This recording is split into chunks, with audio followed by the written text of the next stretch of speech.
This is Women Who Build Empires, a podcast celebrating women entrepreneurs and thought leaders who are turning the tables on outdated old school belief systems and building business empires that align with who they are, how they work, and how they are leaving a lasting legacy.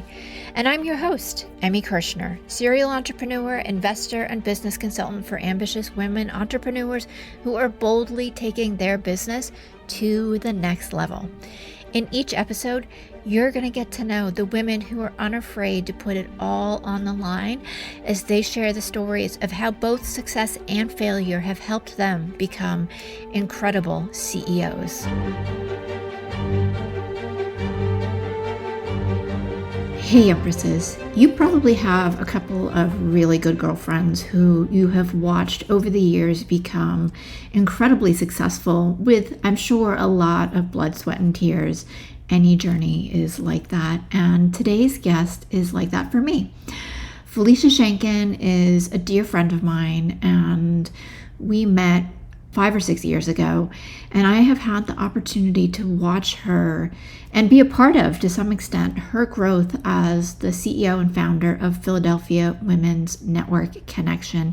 She literally started this group as a couple of events and a Facebook group, and it has been so incredible to watch her grow and take what was really a small business and not only grow this into a national organization, but also create multiple different businesses from it. You're going to have an incredible time listening to this. There is so much to learn and to take from Felicia's experience. Felicia, I am so excited to have you on the podcast. I have had the privilege of watching you start your business 5 years. Was it 5 years ago? It's 5 years this month. Yes. Crazy. Which my memory of it was a Facebook group and some networking events, and you have grown into an incredible empire. So welcome to the podcast. Share with everybody a little bit about the magic you make. Thank you, Emmy. Well, you know what? It's ironic that we're having this conversation because you were our first speaker at our first event when we started PWNC. So here we are 5 years later, and we're talking about the Philadelphia Women's Network Connection, which started as a vision. It started as a thought, as a vision. If you can believe it, in a Panera Bread, you know the story.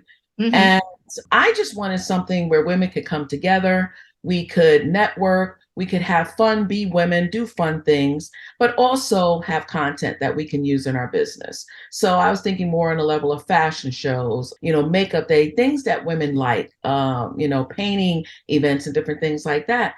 And it was just, okay, let me have fun with this. I had no idea that me following my passion, which is helping women in their business, that it would grow this organization to where it is now in 5 years. There's a saying that sometimes your business outgrow you, and that's where I feel I am right now. So, we, even though it's the Philadelphia Women's Network Connection, we're not just in Philadelphia. That's our base, that's our roots. We're global now. We have been able to form some wonderful collaborations, and it's all about helping women in their business. We are the fastest growing demographics as far as starting businesses in the United States. And that has to be recognized, that has to be cultured, that has to be nurtured, because whoever thought that in the United States, we would have a woman vice president. So we can go further than where we are now. So that's what I do. I love what I do, and I love my sisterhood. I think it's truly amazing because you've allowed it to grow very organically, and not that you haven't put in an amazing amount of hours and a ton of sweat equity, because you have. I've watched you work and build everything, but it really has taken off in a direction that I think was completely unexpected. What are some of the things that you're most excited about? Well, it's funny you say that. I know, because, I laugh when I'm explaining this business to people, and they're like, how did you do this in 5 years? And I'm like, I kind of like Forrest Gumped my way through this business, if you can believe that. Like you did say, Emmy, yes, a lot of sweat, a lot of equity, a lot of tears, a lot of, nights. Is this going to work? Am I crazy for doing this? What am I doing? I never had a full-time business before, especially a women's organization. I knew nothing about when I started this. All I knew is what was in my gut and what was in my heart, and I wanted to follow that. But it's just funny, the twists and turns of life. You start in one realm and you end up somewhere else. So in the question that you asked, it's kind of hard to explain. Like I said, I believe that if you follow your path and your purpose, and a lot of people don't believe this, but I believe if you're given a vision about anything and you act on that, I believe that if it's meant for you, that things will fall into place. And that's how I feel about this business. I believe that things just fell into place. A lot of the collaborations that have been formed in PWNC is because people have approached me. I haven't approached them. So I knew then and there, okay, well, I'm on the path to where I am going. So did I answer your question? Yes. Yeah. Okay. Because you've Because I really, know sometimes I can go right? on You and can on. start. And I'm like, did I answer the question? What have been some of the things that you've had to learn along the way, Okay. and things that you've struggled with that you wish you had known a little sooner, or that you've had to kind of just push through to get to the next level? Well, like anything new, you're afraid. Fear. My acronym for fear is forget everything and rise. Fear, that four-letter word, is so crippling. And I just push through my fear. Everything I have done in this organization, everything I have done in my life has been through fear. It's sink or swim, that type of mentality that I have. And I guess that's from growing up in New York, like they said, if you can make it there, you can make it anywhere. Mm-hmm. So it was pretty much sink or swim. Some of the challenges, one, because I'm a woman, and two, because I'm a minority woman.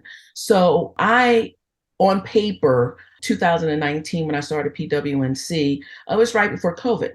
So a lot of the like lending and different things like that, I couldn't get.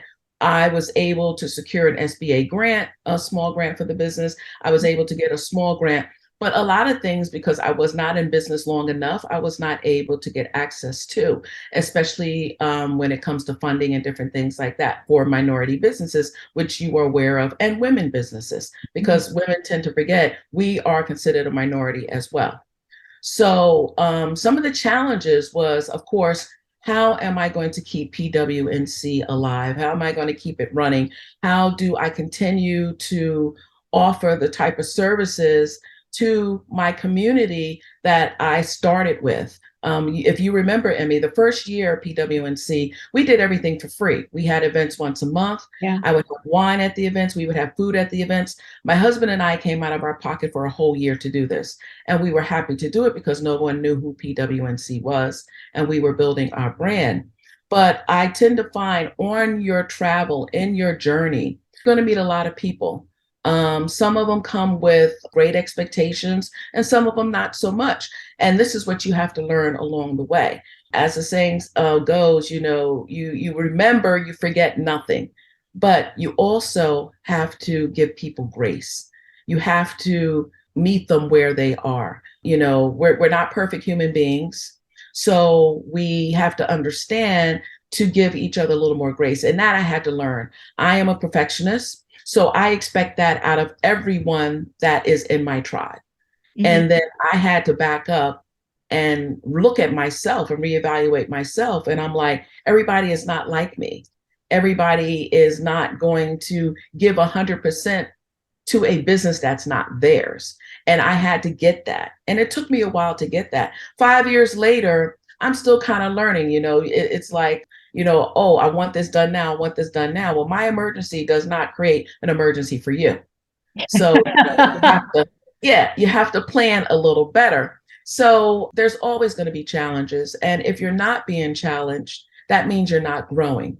So those challenges are to make us grow. And recently, as you know, and I'll share with the audience that I just graduated from the Goldman Sachs program. Now, the Goldman Sachs created this program. They invested $1 billion along with other philanthropists that invested money into a program called Goldman Sachs 1 Million Black Women, Black in Business.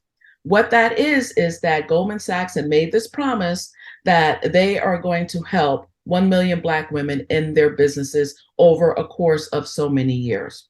So they put this program in place to mimic what the Goldman Sachs 10,000 small business program already had. But what they did is they did it a little more strategic. We were able to go up to the headquarters in New York. We were able to spend time with the top heads. We even met David Solomon, who was the CEO, who is, I'm sorry, the CEO and chairman of Goldman Sachs. So these are meetings with people that you normally would not meet on the street, that you can't pick up the phone and call, that we have now relationships with. Now we become alumni. And one of the things that I like about Goldman Sachs is they do business with their alumni. In that program, which I just finished up a couple of weeks ago, it had me take a deep look into my business and also myself as a business person. And it pushed me, it stretched me, it pushed me out of my comfort zone, which I needed. And I feel that I came out on the other side a better person. So I'm excited to see within the next 6 months to a year and on how much more this organization can grow. That's going to be so much fun to watch you continue to level up.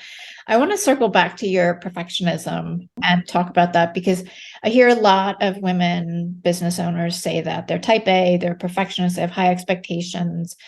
And when you start to build your team and your support system, it can be frustrating to hire the right people, find the right places to be supported. And what I've also learned over the years too is your perfectionism might not be somebody else's perfectionism. And how do you kind of merge different skills? And how do you build trust with your team? Ooh, that's a great question, because it has not been easy, let me tell you. First of all, when I started this business, I already had trust issues. I've had trust issues all my life. It was kind of hard to really find my people. And as I'm going along the way with people that I'm encountering who I thought wanted to help me, I found out that their mission or their focus was somewhere else. Everyone knows that's a business person. You are the face of your business. Okay. So whatever happens, the bottom line, it comes down to you. In looking for my people, trying to find my tribe, so to speak, and I still haven't found all of them, I had to go back to who were the ones that supported me and were there from day one. Who were the ones that believed in the mission, believed that I could do it? Who were the ones that are still here when I first started doing events and 12 people would show up and I was doing them monthly? Who were the ones? So these are the people that I were overlooking, because I was I know my weaknesses. I know what I'm good at. I know what I'm not good at. So I tried to look for the people that are an extension of that. Okay, so financing, I may not be good in. Okay, well, let me get someone who's good in that. Fundraising, I may not be that great in. Let me get someone who's good in that. So when I have conversations with the people and we're putting a team together or a board together, the first thing I say to them is, listen, don't think of me as Felicia as the founder of this organization. I am either a board member or I'm on this to talk about. Don't be afraid that if I say something and you don't agree with that, to say, no, Felicia, I don't agree with you. I think we should do it that way. This is what I want. This is what I welcome, because I don't know it all. That's why I put the trust and tried to build the tribe that I need around me. And it's not a whole lot of people. People think that, oh, I need all these people around me to get it done. No, you don't. I have 4 people right now around me that I know are my ride or dies. And I know if I'm falling or slacking, like one yesterday, I was supposed to have a board meeting this month. She was like, the month is almost over. What happened to the board meeting? I know you got a lot on your plate, but we got things that we have to do because you have a plan for this year, what you want to do. That's what I need. I need those that push me, not like, I'll give you a pass today because I know you've been busy and blah, blah, blah, blah. No, yes, I've been busy, but there's also a business, an organization that is being run, and there are needs that need to be met. And so, you're always going to, I think challenges are good. I think you should surround yourself with people that you know for sure. And it's not going to be your family members. It's not going to be your friends. It's going to be the people that you don't know that's going to help to make you successful in your business. I'm taking it all in, which is why I'm pausing. And partly because you're right. It's not going to be, for the most part, like I do have a couple friends that are my support people but they're also the ones that are like, go get your butt out there. But it's generally speaking, it's not your family and your friends. No. That being said, your husband has been incredibly supportive and part of the whole journey. Yes. What has that been like? It's been amazing to have a spouse that supports you in everything that you do. You know, I remember when I walked into my corporate job in August, it'll be, what is it, 6 or 7 years that I left that corporate job.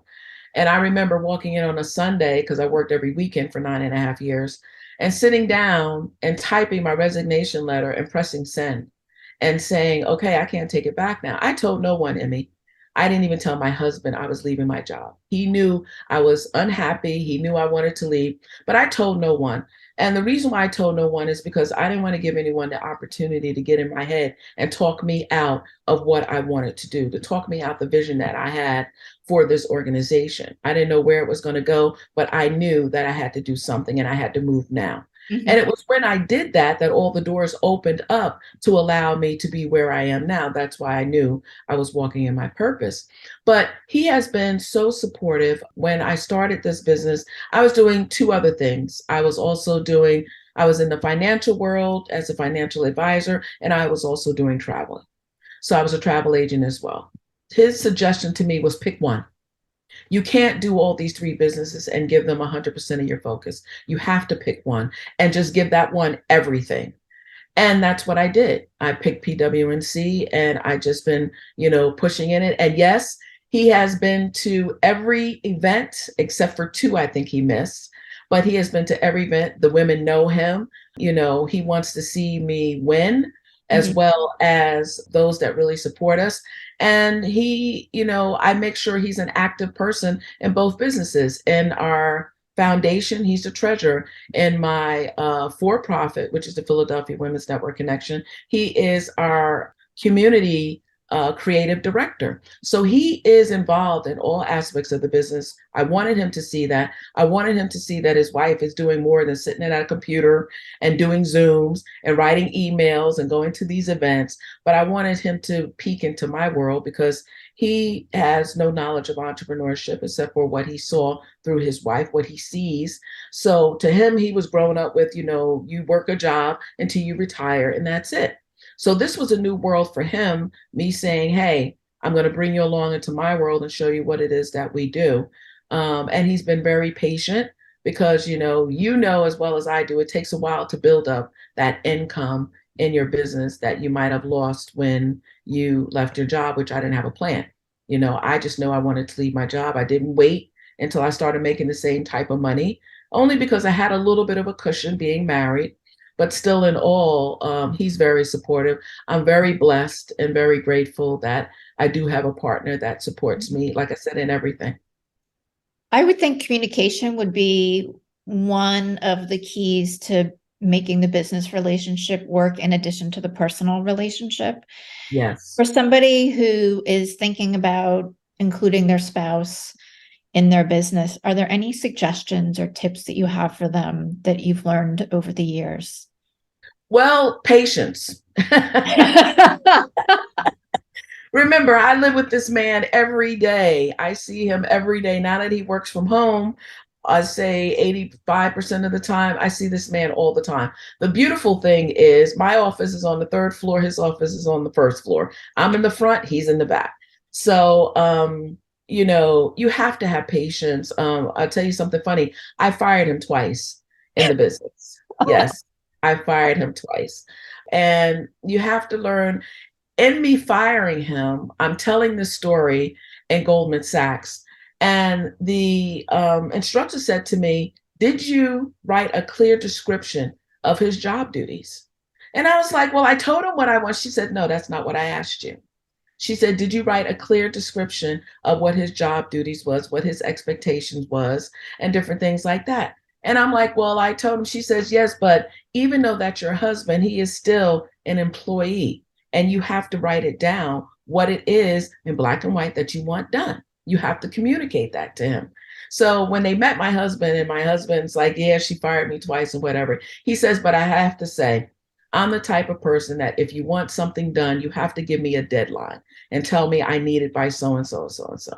So I'm like, okay. So for someone that's thinking about working with their spouse, bringing in their partner, first of all, keep the lines of communication open.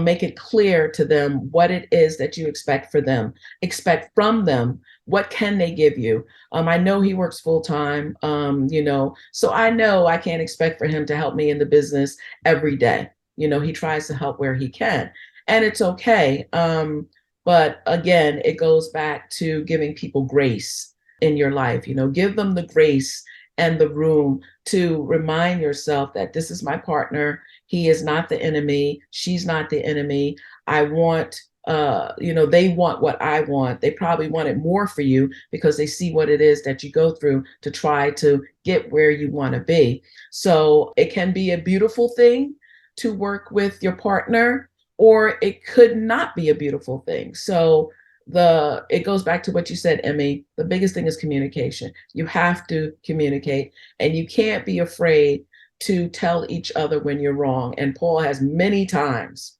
reeled me back, because when you're in business and you're a woman, we get into our emotions, and sometimes getting into your emotions is not the best thing.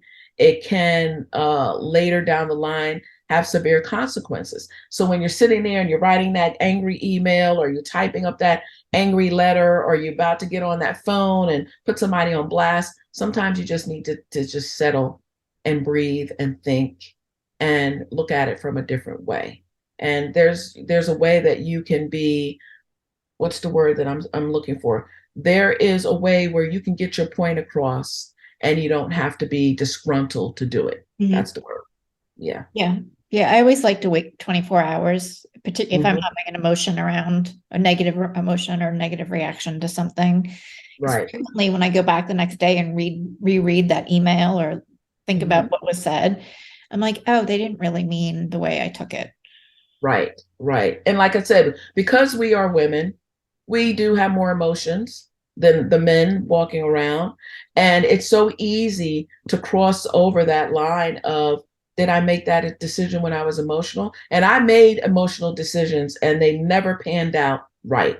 So now I've learned to take, even if I have to take 2 days and, say, okay, I'll get back to you. I can't discuss it right now, and leave it at that. You don't have to elaborate, or even just saying no.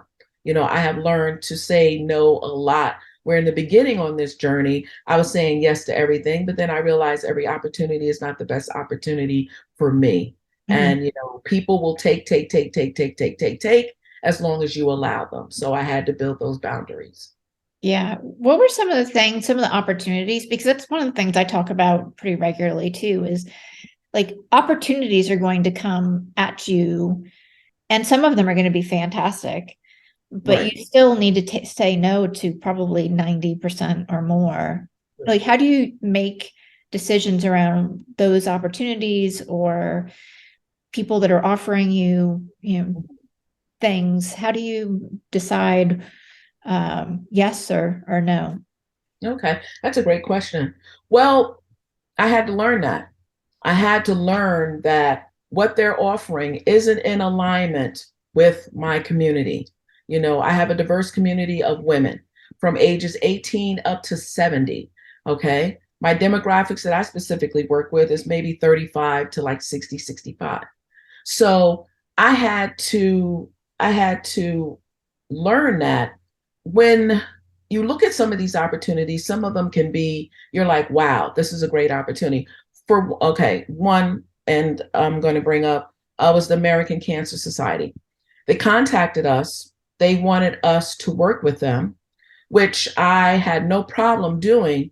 because coming from a medical background, I'm very into women's health. We do a signature event about, breast cancer awareness in October. So they wanted me to work with them. But the thing was, they wanted me to be an ambassador for them, to help raise $2,500 a year for them. And the only thing that PWNC was getting out of it was, oh, well, you get a chance to tap into our network. You get a chance to come to some of the networking events. Okay. But how is that helping PWNC? I'm helping you to raise money. I'm out there. I'm talking about what you do, and everybody knows what you do. But how is that helping PWC? What are the benefits to us for us to do something like that with you? So for me, that was not a great opportunity, and I politely declined. And I said, thank you for the opportunity. We will always support you in some type of way, but what you're doing and what we're doing, we're just not in alignment with. There's another organization, I don't want to mention their name, but 3 initials. They're huge in like bookkeeping and finances and stuff. So you guys can try to figure out, on your own who that is. But I had a partnership with them, and the partnership was, okay, if we can get 10 people from your organization to sign up for our product, we'll gift you a $10,000 grant. Okay, so you say, okay, fine. What do I need to do? Oh, really? You really don't need to do anything. We'll do the marketing for you. We'll do this for you. We'll do that for you. Well, long story short, it seems like I was putting in more than they were giving out. I was supplying names. I was, doing events with them and different things like that.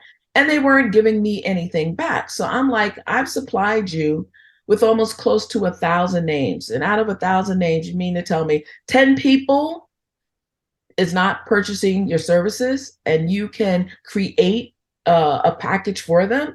So I was like, you know what? I have to end this because, again, I feel that I'm giving you more and you have gave nothing. So a lot of the partnerships you have to think about. Now, Google, grow with Google.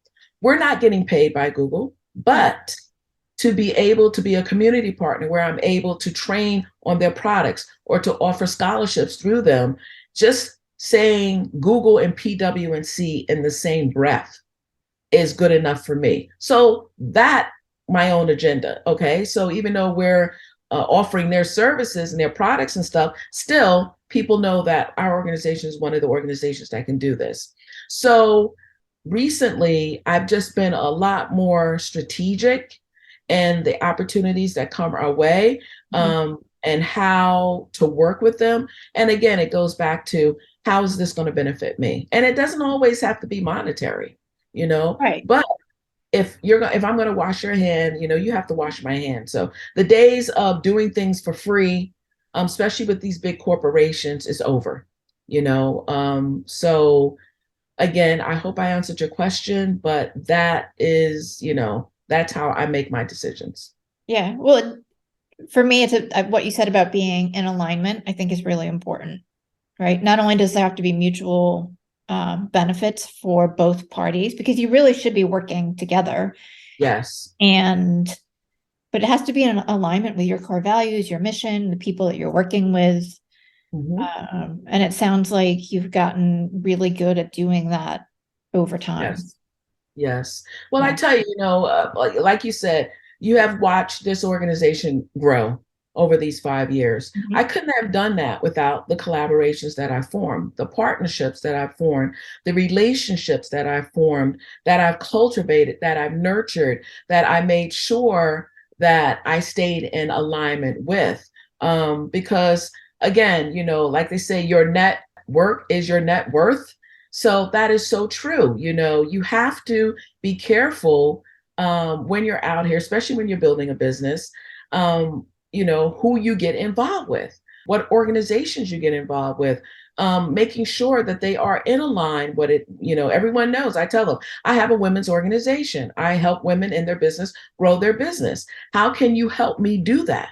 One of the partnerships we recently got was AARP, do it yourself 50 and above. Well, I'm in that group. I'm in there too. So I, of course, want to help. And starting at 55, that's when women are starting businesses, if you can believe that. at the age of 55, because they're coming out of the workplace and they're starting. So why wouldn't I want to help my age group? I started PWNC at 55. Okay, I'm 60 now. I'll be 61 this month.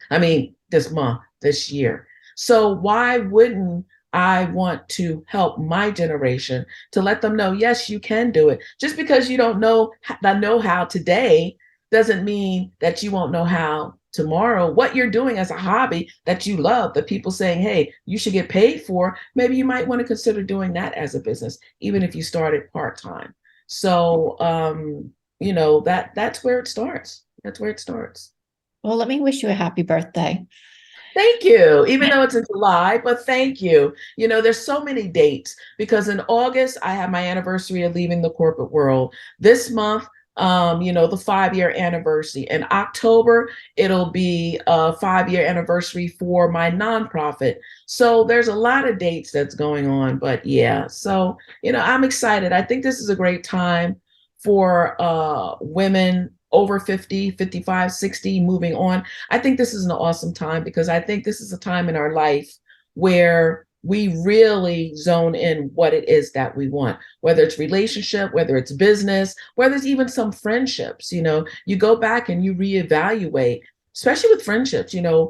I had to let some people go because of the mentality. You don't stay. We're not here to stay in the position that we started in. We're here to grow. And that's who I want to be around me, people that are willing to grow. I don't want to come back 8 years later and you're still in that same position saying, oh, well, you know what? I want to start a business and I want to do this. Well, if you would have did it 8 years ago, imagine where you would be now. And you can't have any regrets. You do what you do. You hope while you're doing it that you don't hurt anyone along the way. But unfortunately, that's not going to happen because everybody's not going to agree with you and what it is that you do. But you just hope that while you're on the journey and you're growing as a person and you see some of the mistakes that you may have made along the line, that you learn from that and, moving forward to do things a little differently. Yes. You know what? I love that. That is so inspiring because it really is about the journey and the leveling up process that you go through. So not everybody's going to be there. Like you said, Nope. you have your 4 ride or die support people.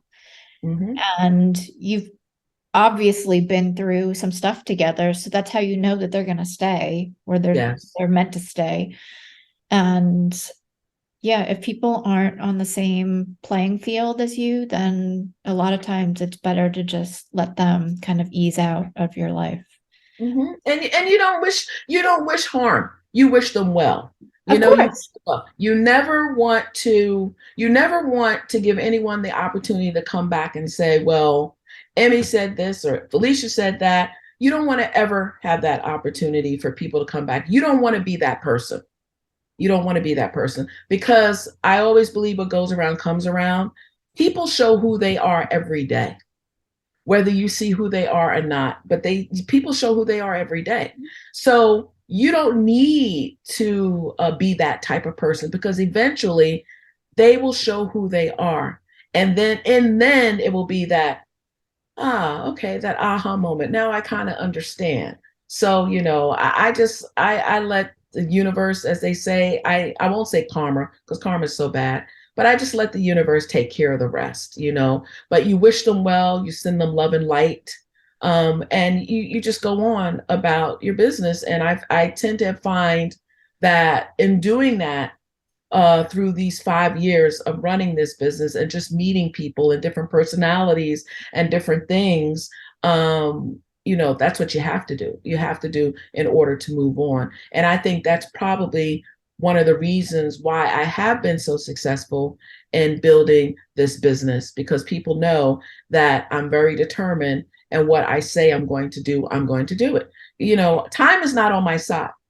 So I have to do what I'm going to do now. It's either going to happen now or it's not going to happen. So time is not on my side. So I want to be able to build the best organization that I can for women that needs our resources and our services. Absolutely.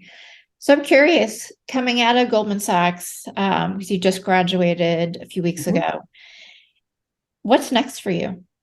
Well, what we're working on now is securing government contracts and city and state contracts. So we have our certification through the federal government, and we also have our certification through the state as a women-owned business and also minority-owned. So right now, that's what we're working on. We're working on securing contracts, working more, with the federal government as far as providing some of the services that we're doing, but also, again, having more resources to give to our women, to let them know.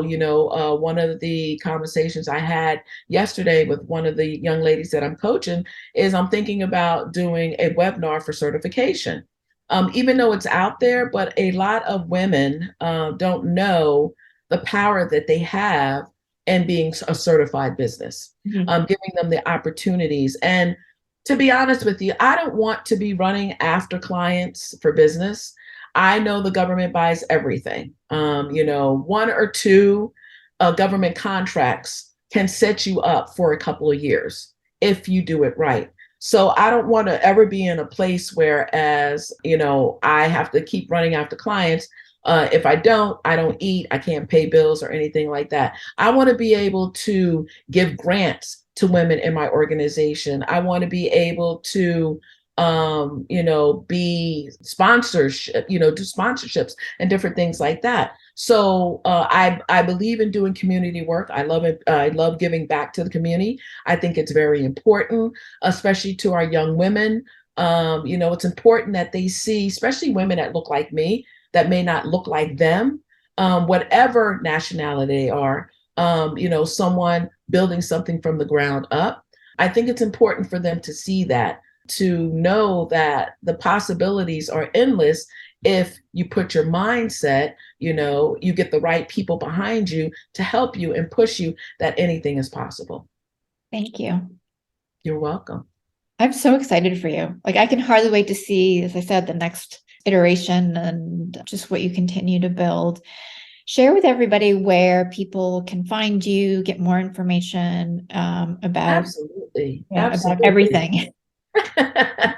Well, our website is PWNC.org. That's our website. You can take a look there, learn more about our mission, what it is that we do, some events that we do. There's some fun blogs on there. So it's a whole list of stuff, some of the services that we provide on the website as well. To get in contact with me, you can write to Felicia at PhillyWNC.org. That's Felicia at PhillyWNC.org.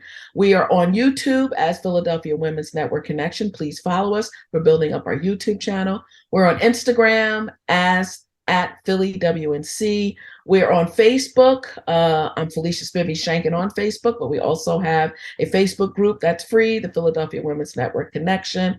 And we are on LinkedIn. So definitely, if you're on LinkedIn, please connect with us so you can see what it is that we do. We're always looking for collaboration and partnerships. So, if you are passionate about helping women in their business, looking to support women in their business, then definitely make sure you reach out to us so we can make that happen. So you still have the original Facebook group? Yes, I do. Can you believe that? Can you believe that? Because I wanted to close it so many times. I really wanted to close it and just start all over. And every time I attempted to, it just didn't happen. And that's weird to say, because I really wanted to shut it down and start a new Facebook group, because that's been up for 5 years now, or ever since I started the business. But there's this little voice that just keeps saying, don't close it. So I don't close it. I leave it, and it's still there, and people are in and out and in and out. We just got a flux of people joining, and I think that was due to our article in the Philadelphia Inquirer a couple of weeks ago. So we're starting to get more and more people in there. But yeah, we still got the same Facebook group. So I guess I won't be closing it. It'll be there until, I don't know, Facebook shuts us down. One of the things that I remember, and it was right after you had started, we were at some networking event in Philly, and I knew you were going to be successful because everybody you talk to, you were like, I have this Facebook group and you should join it. It's free. Like you practically had business cards for the Facebook group. Right. You had thousands of people in. You built community very quickly. I know, that was crazy. Like I built like it was a community of like 1,500 in like a couple of months. Yeah. And people were like, "How are you doing that?"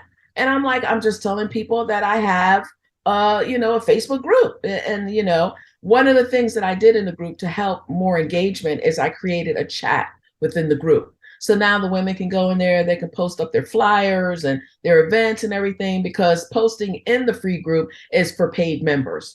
So I created this chat and the women jumped on it, and they've been collaborating and finding vending opportunities and partnerships and all kinds of things, and they're able to put their information there. So another, reason for them to connect, because I'm like, you guys got all these women in your back pocket. You network with them. I guarantee you anything you're looking for is probably in this group, because we have people come in, and then I purged the group too, Emmy. I I'm purged sure. it down. Yeah, I got a lot of inactive people that were not there maybe over a year or so, that just wasn't doing anything. I'm like, you know what? It doesn't make any sense. You probably don't even know you're in the group. So I purged it down, but I went back to doing Facebook Lives once a week in the group to engage with them, to talk to them. I give them about a half an hour to pick my brain, something that people would have to pay for. So to pick my brain, to talk about strategies in their business, what they're doing in their business, what they want to see more of in the group, and different things like that. So it's a fun group. I like it. It's a good group. That's awesome. Well, thank you so much for coming on. I've had just so much fun, one, catching up, but two, learning Yes. about everything that you've been doing a little bit closer up. Thank you. Well, and I appreciate you having me on. Much success with your podcast. Like I said, I know you got a lot of episodes under your belt, and it was a pleasure. I've been watching your episodes, so to be on here was definitely an honor. So thank you. I appreciate it. You're very welcome. It's my hope that you find at least one nugget of value in each episode of Women Who Build Empires. And if that's true, please follow and share Women Who Build Empires with your friends and leave a review on Apple Podcast. Your support is what will help this podcast be found by more women just like you.